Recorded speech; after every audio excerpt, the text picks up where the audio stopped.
2000 سال پہلے رومی مسیحی حکومتوں کے ہاتھوں ذلت میں شکست کے بعد یہودی سرزمین فلسطین کو ترک کر کے دنیا کے مختلف ممالک میں آباد ہو گئے۔ کچھ یہودی یورپ کی طرف نقل مکانی کر گئے تو ان میں سے کچھ روس کی طرف ہجرت کر گئے۔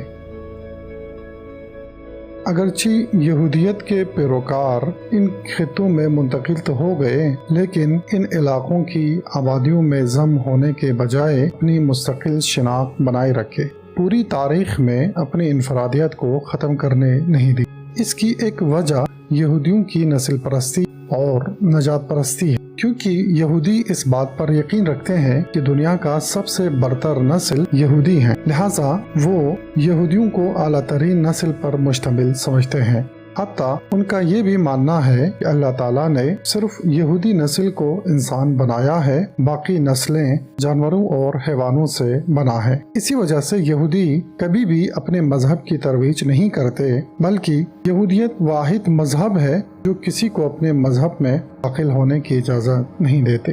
ان کا کہنا ہے کہ یہودیت صرف یہودی نجات اور یہودی نسل کا مذہب ہے، لہٰذا اگر کوئی یہودی بن بھی جائے تو اس کا کوئی فائدہ نہیں، کیونکہ اس کا حسب اور نسب انسانی نہیں بلکہ حیوانی ہے۔ اس تفکر کی وجہ سے یہودی ہمیشہ سے ہر معاشرے میں منفرد اور جداگانہ زندگی اختیار کرتے رہے۔ دنیا میں نسلی برتری اور نجات پرستی کے تصور کی بنیاد اسی یہودی سوچ پر ہے۔ جب یہ لوگ اپنی تحریروں، کتابوں اور مقالات میں یہودی نسل کی برتری کا اعلان کرنے لگے، خواہ مخواہ غیر یہودی نسلوں میں بھی ایک تعصب نے جنم لینا شروع کیا، جس نے باقاعدہ طور پر مغربی سرزمین میں نسلی اور نژادی نظریے نے جنم لینا شروع کیا۔ نجات پرستی کی بنیادیں فراہم ہونا شروع ہوئی، لہٰذا یہودیت کے مقابلے میں شدت پسند نجات پرست اور نسل پرست گروہ وجود میں آنے لگی کہ جن نظریات نے پوری دنیا کو نسلی جنگوں کی آگ میں لپیٹ لیا، جس کا سہرا یہودی نجات پرستی کے سر آتا۔ حضرت عیسیٰ علیہ السلام کی آمد سے قبل دنیا میں الہی مکتب کے طور پر خالص ابراہیمی آئین اور تحریف شدہ یہودیت تھی۔ خالص ابراہیمی آئین کے پیروکار کم تھے، جبکہ تحریف شدہ یہودیت کے پیروکار زیادہ تھے، لہٰذا عملاً یہودیت موجود تھی جو خود کو الہی آئین کے پاسبان کے طور پر متعارف کراتے تھے۔ اسی دوران ایک نئی الہی تحریک حضرت عیسیٰ علیہ السلام کے ہاتھوں شروع ہوئی، جس نے آتے ہی یہودی نسلوں کے اندر ایک نئی سوچ اور تفکر پیش کی جو یہودیوں کے لیے قابل قبول نہیں تھا۔ ایک نیا طرز زندگی متعارف کرایا، ایک نئی جہان بینی متعارف کرایا جو تحریف شدہ یہودیت کے خلاف، جس کا نتیجہ یہ ہوا کہ ایک اقلیت کے سوا باقی سب حضرت مسیح کے مخالف بن گئے۔ یہودیت کے علمبرداروں نے حضرت عیسیٰ علیہ السلام اور ان کی تحریک کو اپنے لیے خطرہ محسوس کیا اور ان کی راہ میں رکاوٹیں ایجاد کرنا شروع کیا۔ حتیٰ پوری حکومتی مشینری کو اس تحریک کو کچلنے میں لگا دیا گیا۔ یہودی جاسوس اس تحریک کے کارکنوں پر جاسوسی کرتے اور ان کی چھان بین کر کے انہیں تختہ دار پر لٹکا دیتے۔ انہوں نے اس تحریک کو کچلنے کے لیے آخری کیل کے طور پر حضرت عیسیٰ علیہ السلام کو شہید کرنے کا فیصلہ کیا اور ان کے گھر پر بڑے لشکر کے ساتھ حملہ آور ہوئے۔ گھر کو چاروں طرف سے گھیر لیا گیا۔ اسلامی تعلیمات کے مطابق حضرت عیسیٰ علیہ السلام کو اللہ تعالیٰ نے معجزاتی طور پر دشمن کے اس حملے سے بچا لیا اور انہیں محفوظ بنا لیا گیا، لیکن بعض مسیحی فرقوں کے اعتقاد کے مطابق حضرت عیسیٰ علیہ السلام اسی محاصرے میں یہودیوں کے ہاتھوں اسیر ہوئے اور یہودیوں نے انہیں پھانسی دی۔ حضرت عیسیٰ علیہ السلام کے بعد یہودیوں نے مسیحی تحریک کے خلاف ایڑی چوٹی کی زور لگا دی، یہاں تک کہ مسیحیت کئی سال تک زیر زمین تحریک کے طور پر کام کرتی رہی۔ یہودیوں نے مسیحیت کے پیروکاروں کے لیے جینا حرام کر کے رکھا تھا، جہاں بھی ملتے ان کو قتل کرواتے اور ان کو جیلوں میں ڈال دیتے۔ ان کے مبلغین کے ساتھ انتہائی ذلت آمیز رویہ برتا جاتا، ان کے پنہانی مراکز کی شناخت پیدا کر کے انہیں ختم کیا جاتا۔ ہر روز دسیوں کی تعداد میں مسیحیت کے پیروکاروں کو بے دردی کے ساتھ شہید کر دیا جاتا، لیکن بہت ہی کم عرصے میں کایا پلٹ گئی۔ وہی یہودی جو مقتدر تھے محکوم ہو گئی، مسیحیت مقتدر گروہ بن گئے۔ مسیحیوں کے دلوں میں ہمیشہ سے یہودیوں کی نفرت موجود تھی، اب انتقام کا زمانہ آ گیا تھا، لہٰذا یہودیوں نے فرار کا راستہ انتخاب کیا اور ان کی کوشش ہوتی تھی کہ خود کو مسیحیت سے دور رکھے۔ مسیحیوں کی تعلیمات میں یہودیت سے نفرت موجود تھی، ان کی تاریخ میں یہودیوں کے مظالم کے کارنامے سب تھی، ان کے سربراہ کی پھانسی سے لے کر ان کے بزرگان کی موت تک سب یہودیوں کے جنایات تھے جو مسیحی پیروکار ہمیشہ سے پڑھتے رہتے تھے، جس کا لازمہ یہ تھا کہ ان کا ہر نسل یہودیوں سے نفرت کرنے لگا تھا، یہودیت کو پست اور حقیر دشمن کے طور پر دیکھنے لگے تھے۔ یورپ اور دیگر مسیحی نشین خطوں میں یہودیوں سے شدید نفرت کی جانے لگی تھی، یہودیت سے تیز تفکر رائج ہو گئی تھی۔ جیسا کہ پہلے بیان ہوا، یہودیت نسلی امتیاز کے قائل ہیں، لہٰذا ان کا کہنا ہے کہ یہودی مذہب میں فقط نسل ممتاز یعنی اولاد یعقوب ہی داخل ہو سکتے ہیں۔ اس نظریے کا نقصان یہ ہوا کہ یہودیت بہت ہی محدود سطح پر منجمد ہو کر رہ گیا، کئی ارب کی آبادی میں ملین کی تعداد میں یہودی کا جینا مشکل ہو گیا، مخصوصاً مسیحیت وسیع طور پر پھیل چکا تھا اور ان کے دلوں میں یہودیوں کی نسبت شدید نفرت بھی تھی۔ اس نفرت نے دنیا یہودیوں کے جینے کے لیے مشکل بنا دیا تھا۔ یہاں پر یہودی متفکرین نے اس مشکل کو حل کرنے کے لیے کافی غور و خوض کیے، کئی نتائج ان کے سامنے آ گئے۔ ایک رائے حل یہ نکالا کہ مخالف مذہب کی آبادی کو مختلف طریقوں سے کم کیا جائے، بچے کم پیدا کروانا، جنگوں میں مشغول رکھنا اور فرقہ وارانہ جنگوں کو شعلہ ور کرنا۔ ان سب کا ایک ہی نتیجہ نکلتا کہ یا آبادی کم ہو جاتے یا کم از کم یہودیوں سے ان کی توجہ ہٹ جاتی۔ لیکن اس نقشے کا اثر اتنا نہیں نکلا، مسیحیت میں یہودیوں کی نفرت کم نہیں ہوئی، لہٰذا انہوں نے دوسرا نقشہ کھینچا کہ غیر یہودیوں کو لا مذہب بنائیں، ان کے اپنے آئین اور دین سے ان کو دور رکھا جائے تاکہ ان یہودیت سے تیز مذہبی تفکرات سے دور ہوں۔ ایک تیسرا اور اہم نقشہ جو بہت کارآمد ثابت ہوا وہ فرقہ سازی ہے۔ یہودیوں نے مسلمانوں کے اندر بھی باطل افکار شامل کر کے متعدد اسلامی فرقے بنائے۔ اس سے بھی اہم بات یہ ہے کہ مسیحیت کے مقدس کتابوں کے اصلی متن کے اندر تحریف کیے اور یہودیت سے تیز نظریات کو ان کتابوں سے خارج کر کے ان کی جگہ یہودیت پسند مطالب شامل کر لیے، پھر بعد میں جا کر انہی مطالب کی بنیاد پر ایک نیا فرقہ مسیحیت کے اندر ایجاد کیا۔ یہ نہایت ہی کارآمد نقشہ تھا کہ ایک ایسا مذہب جو یہودیت سے تیز مکتب تھا، اسی مکتب کے اندر ایک ایسا فرقہ پیدا کیا جو اب شدت کے ساتھ یہودیت کے حامی بن گئے تھے، جو یہودیوں کی حفاظت کو اپنا دینی وظیفہ سمجھنے لگا تھا۔ یہ یہودیوں کی بہت بڑی کامیابی تھی کہ اپنے دشمن مکتب سے اپنے مدافع پیدا کرے اور جو یہودیوں سے زیادہ یہودیوں کی حفاظت کرنے والا ہو، جسے آج ہم صہیونسٹ مسیحیت کے نام سے جانتے ہیں۔ مسیحی تفکر کے مطابق حضرت عیسیٰ علیہ السلام آخر الزمان میں دوبارہ آئیں گے اور دنیا پر حکومت برقرار کریں گے، لہٰذا وہ عیسیٰ مسیح کے انتظار کر رہے ہیں۔ لیکن یہودیوں نے مسیحیت کے اسی انتظاری تفکر میں تحریف کر کے اپنے لیے راہ ہموار کیا۔ انہوں نے حضرت عیسیٰ علیہ السلام کی آمد سے قبل کچھ شرائط ایسے اضافہ کیے جو یہودیوں کی منفعت پر ختم ہوتا ہے۔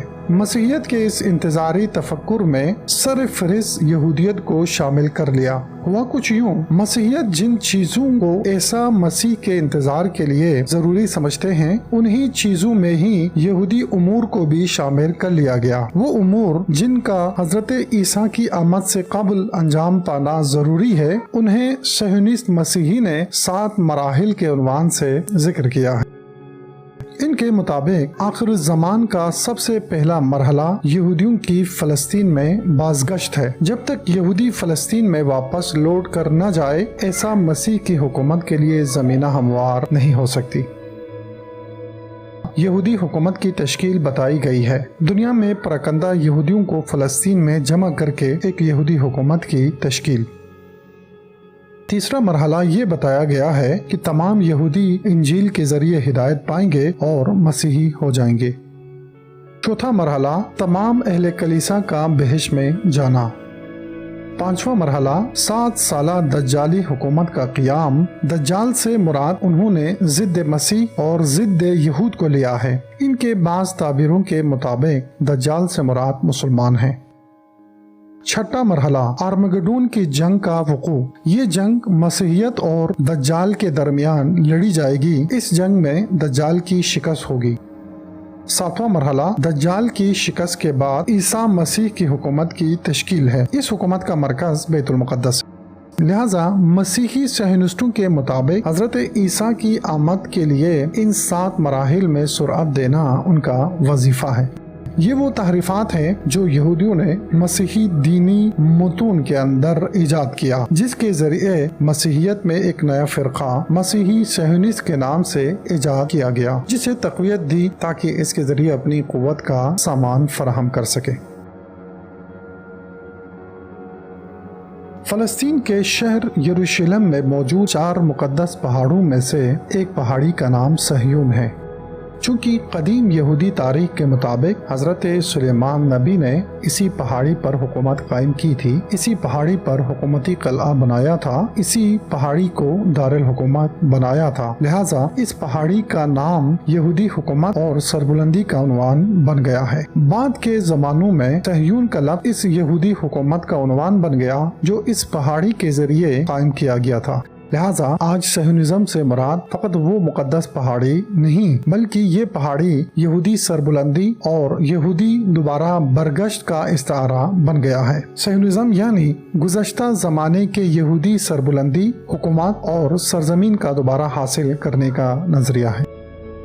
اس صہیونی قلعے کو ایک سیاسی تحریک کی شکل دینے والی شخصیت جناب تھوڈور ہرٹزل ہے۔ موصوف نے باقاعدہ طور پر یہودی ریاست کے عنوان سے ایک کتاب لکھی جس میں دنیا بھر کے یہودیوں کو فلسطین کی طرف ہجرت کرنے اور وہاں ایک یہودی ریاست کی تشکیل کا نقشہ پیش کیا۔ ان کی اس کتاب کو 1896 میں چھاپ کیا گیا اور اسے یہودیوں میں بہت پذیرائی ملی۔ اس کتاب کی کئی زبانوں میں ترجمہ کی گئی تاکہ دنیا کے مختلف کونوں میں موجود یہودیوں تک اس پیغام کو پہنچایا جائے۔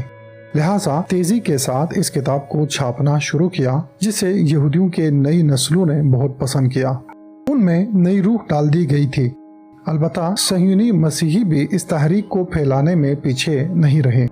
چونکہ صہیونی مسیحیت نے برطانیہ اور امریکہ کے حکومتوں میں رسوخ کر لی تھی، لہٰذا حکومتی سطح پر یہودی ریاست کے لیے میدان فراہم کرنے میں بھرپور کردار ادا کر چکے تھے۔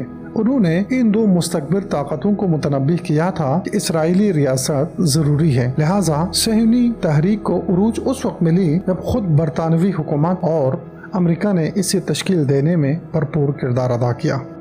1897 میں صہیونی تنظیم کی بنیاد رکھی گئی جس کا صدر تھیوڈور ہرٹزل بنا۔ ہرٹزل نے فلسطین کو یہودی وطن قرار دیا تھا، لہٰذا اس صہیونی تنظیم کی اصلی ذمہ داری یہ قرار دی گئی تھی کہ پوری دنیا کے یہودیوں کو فلسطین کی طرف ہجرت کرنے کے لیے آمادہ کیا جائے۔ اس صہیونی تنظیم کے ذریعے باقاعدہ طور پر یورپ سمیت پوری دنیا کے یہودیوں کو یہودی ریاست کے لیے آمادہ کرنے کا تحریکی عمل شروع ہوا۔ زور و شور سے صہیونی ریاست کی تبلیغ شروع ہوئی۔ دوسری طرف استعماری قوت جن کی نگاہیں خلافت عثمانیہ پر ٹکی ہوئی تھی، انہوں نے بھی صہیونی ریاست کے لیے اقدام اٹھانا شروع کیا۔ برطانوی حکومت میں جہاں مسیحی صہیونیت کا اثر تھا، وہیں پر دوسرے عوامل بھی صہیونی تحریک کی حمایت میں دخیل تھے۔ 2 عامل جنہوں نے برطانیہ کو اس تحریک کو عملی کرنے میں مدد دیے تھے۔ پہلا عامل برطانوی استعماری وسعت کی راہ میں رکاوٹ، خلافت عثمانیہ کا خاتمہ، جبکہ دوسرا عامل یہودیوں سے برطانیہ کو خالی کرانا۔ لہٰذا لندن میں اسی زمانے میں استعمار سوریہ و فلسطین کے عنوان سے ایک انجمن بنا دی گئی تھی، جن کی اہم ترین ذمہ داری صہیونی تحریک کو عملی کروانے میں یہودیوں کی مدد کرنا اور فلسطین اور سوریہ میں یہودیوں کی آبادکاری کے امور کی نگرانی کرنا تھا۔ جو صہیونی تحریک میں وسعت آتی گئی، یہودیوں میں جوش و خروش بڑھتا گیا۔ اب باقاعدہ طور پر یہودیوں نے فلسطین کی طرف ہجرت شروع کی تھی۔ سب سے پہلے یہودی چھوٹے ٹولوں کی صورت میں ہجرت کرنے لگے اور اپنے مذموم مقاصد کو مقامی عرب قبائل سے پنہاں رکھتے تھے۔ مقامی عرب پہلے تو یہ سوچ رہے تھے کہ یہ سب یہودی زائر ہیں جو اپنے مقدس مقامات کی زیارت کرنے آئے ہیں، لہٰذا وہ ان نو آباد یہودیوں کی بھرپور استقبال کرتے تھے، ان کے لیے رہائش کا انتظام کرتے تھے۔ لیکن نووارد یہودیوں کی رفتار مسلم عربوں کے ساتھ متعصبانہ تھی۔ حتیٰ آہستہ آہستہ مسلمانوں کے کھیتوں پر حملہ شروع ہوا اور ان کے باغات پر قبضہ شروع کیا، جس کے بعد عرب یہود فسادات شروع ہوئے۔ ابھی مسلم عرب یہودیوں کے ناپاک عزائم سے آگاہ بھی نہیں ہوئے تھے کہ صہیونی تنظیم کو بین الاقوامی سطح پر مقبولیت مل گئی۔ اب پوری دنیا سے یہودی فلسطین کی طرف ہجرت کرنے لگے تھے۔ جب مسلمان ان کے ناپاک عزائم سے آگاہ ہوئے تو اب بہت دیر ہو چکی تھی۔ اب کافی تعداد میں یہودی فلسطین میں بسائے جا چکے تھے، حتیٰ ان کو مسلح بھی کر چکے تھے۔ اب یہودی اسلحہ کے زور پر مظلوم مسلمانوں کے بستیوں پر حملہ کرتے اور ان کو بستیاں خالی کرانے پر مجبور کرتے۔ برطانیہ نے فلسطین میں خاص مقامات پر یہودیوں کو بسانے میں یہودیوں کی کھل کر مدد کرنے لگے، یہودیوں کے لیے جداگانہ مدارس بنا کر دیے۔ دسمبر 1917 کو برطانیہ نے بیت المقدس یروشلم پر زبردستی قبضہ کیا، جبکہ دوسری جانب یہودیوں نے کچھ ایرانی اور عربی ڈیلرز کو خرید رکھا تھا کہ وہ مقامی لوگوں سے یہودیوں کے لیے زمینیں خریدنے کے لیے دلالی کرے۔ چونکہ مقامی باشندے انہیں غیر یہودی سمجھ کر بیچتے تھے، لیکن در حقیقت یہ لوگ یہودیوں کے لیے خرید رہے ہوتے تھے۔ اس طرح سے بہت ہی کم عرصے میں ایک وسیع و عریض فلسطینی خطے پر یہودی آباد ہو گئے تھے۔